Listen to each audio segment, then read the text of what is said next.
Pygmalion's in his studio, trying to create the perfect form. He faces a blank canvas.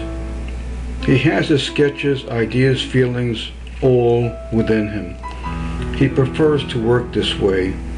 No model will serve his needs. The raw materials, his paints, brushes, are all here. He feels ready. He makes some marks on the canvas, tentative at first, and then with more force. It is his hands that do the work, but it is his heart and soul that drive his fingers.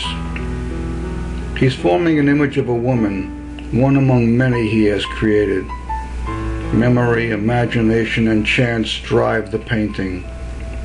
One painting follows the next, day following day, year after year. At the end of the day, he feels he's found a solution.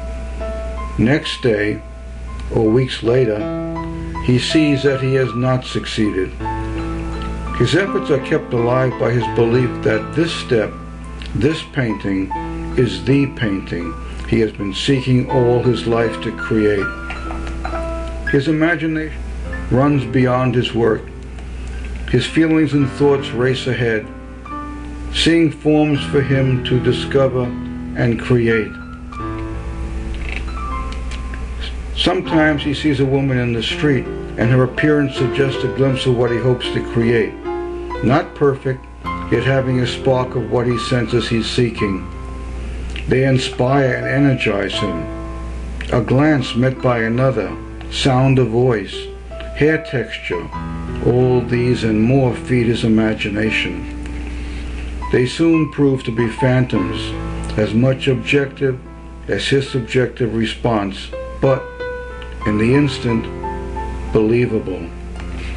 When he feels lost, he reaches beyond himself and grasps the wings of what he cannot know. He knows that no matter how great his skill and experience, he must rely on ability greater than he possesses.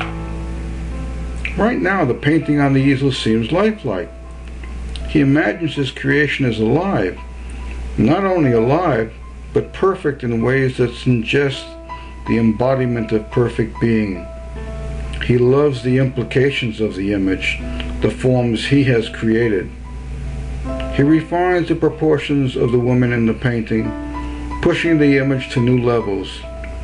If his need were not so great, where would he find the strength, the endurance each day? He touches the painting, and his fingers feel as though they are touching real flesh. She seems to move. He studies the figure, seeking any small imperfection that might have escaped his attention.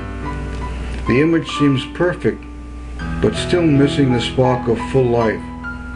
He feels reluctant to ask for so much. Fired by desire, he touches her again and feels response, a liveliness and energy that has returned to his body. His creation is warm and alive. He's overcome with fear, a strange feeling, guilt, worried he has lost his mind. He wants to retreat, but the artist in him pulls him forward. He calls for help and sees his creation move again. He offers her gifts.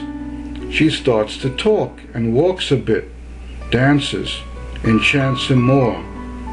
He's fascinated with her beauty. Her perfection is beyond his greatest imagining.